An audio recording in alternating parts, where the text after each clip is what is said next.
সম্ভবত আমাদের দেশের মানুষের সবচাইতে বেশি মুড সুইং হয়। আমাদের যেরকম মুড সুইং হয় বিশ্বের কোনো দেশের মানুষের সেরকম মুড সুইং হয় না। একটা প্রসঙ্গ বলি, সাকিব আল হাসান প্রসঙ্গ। 1 আগস্ট দেশের নতুন সূর্যোদয় উদয় হবার পর থেকেই দেশে আওয়ামী লীগ ধরা হচ্ছে। সেই সুবাদে সাকিব আল হাসানকেও ধরা হয়েছে। সাকিব আল হাসান আওয়ামী লীগের এমপি, রানিং এমপি ছিলেন, সাকিব আল হাসানকে ধরা হয়েছে। সাকিব আল হাসান দেশ ছাড়া। মাশরাফি বিন মুর্তজা রানিং এমপি ছিল, ওর বাড়িতে আগুন দেওয়া হলো। তো আমরা এইসব করতে গিয়ে আমরা আমাদের লিজেন্ডদেরকে অসম্মান করে ফেলেছি।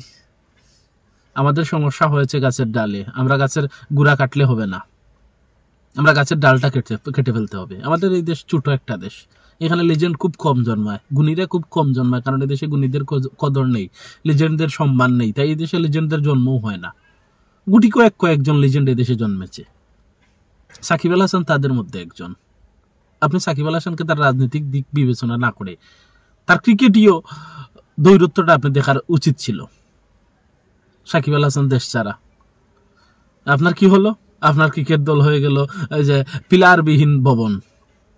সাকিব নাই, মাশরাফি নাই, মুশফিকও অবসরে জুড়ে পাঠানো হয়ে গেছে, মাহমুদুল্লাহকে জুড়ে অবসর দেওয়া হয়ে গেছে। ওরা লিজেন্ড, ওরা 2 যুগ বা তার বেশি সময় ক্রিকেটে আমাদেরকে দিয়েছে, তাদের লাইফের শ্রেষ্ঠ মুহূর্তগুলো আমাদেরকে দিয়েছে, কিন্তু আমরা শেষবেলা তাদেরকে ন্যূনতম সম্মানটুকু করতে পারি না। কেন ভাই? তাদেরকে একটু সম্মান রিজার্ভ করতো না তারা?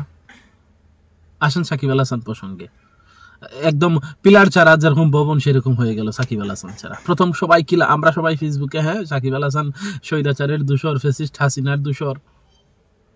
আপনার প্রধান সমস্যা হচ্ছে আপনি এই দেশে ক্রিকেটারদেরকে রাজনীতি করার সুযোগ কেন দিচ্ছেন? সেটা অফ করে দেন। বর্তমানে নতুন আইন করেন যাতে কোনো ক্রিকেটার রানিং অবস্থায় ক্রিকেট খেলায় থাকাকালীন সময় যেন রাজনীতি না করতে পারে। সে খেলা ছাড়ার পরে রাজনীতি করুক, সেটা তার ইচ্ছা। যেমন পাকিস্তানে ইমরান খান করতেছে, সে করুক। সাকিব আল হাসানকে দললে কি সমস্যা হচ্ছে? বাংলাদেশে এখনো জন্মা লিজেন্ড, বাংলাদেশে লিজেন্ড জন্মায় না, তার মধ্যে একজন সাকিব আল হাসান। আপনি যখন সাকিব আল হাসানকে ধরে ফেলেছেন তখন উচিত ছিল ক্রিকেটীয় বৃহৎ স্বার্থের জন্য ক্ষুদ্র স্বার্থ জলাঞ্জলি দিয়ে তাকে ক্রিকেটে আবার বেক করে আনা।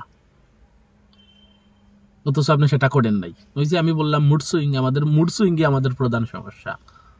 অথচ 1 বছর যেতে না যেতেই আপনি আবার সাকিব আল হাসানের গুণগান গাওয়া শুরু হয়ে গেছে। অথচ এই 1 বছর আগেই সাকিবের কোনো পোস্ট দেখলে সবাই হা রিয়েক্ট মারতো, এংরি রিয়েক্ট মারতো। না জানি সাকিব কি করে ফেলছে, সেটা সবাই করেছে। তার এই বৃহৎ স্বার্থের জন্য ক্ষুদ্র স্বার্থটাকে আপনি জলাঞ্জলি দেওয়া উচিত, দেশের স্বার্থে, ক্রিকেটের স্বার্থে।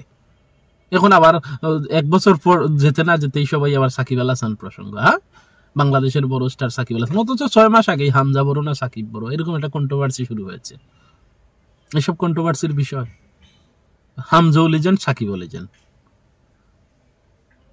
এখন আবার সবাই মিলে সাকিব আল হাসান বেক করুক, আমাদের কিং সাকিব আল হাসান বাংলাদেশের জানো। তো 1 বছর আগে এইসব কোনো কথাই ছিল না। এখন সব সাংবাদিক যে কোনো প্রসঙ্গ টানলেই সাকিব আল হাসানের কথা তুলে ধরে। সাকিব আল হাসান এইভাবে বলেছিল, এই ওপেনারদেরকে এভাবে সুযোগ দিলে এভাবে করতো। এখন সাকিব আল হাসান ভালো।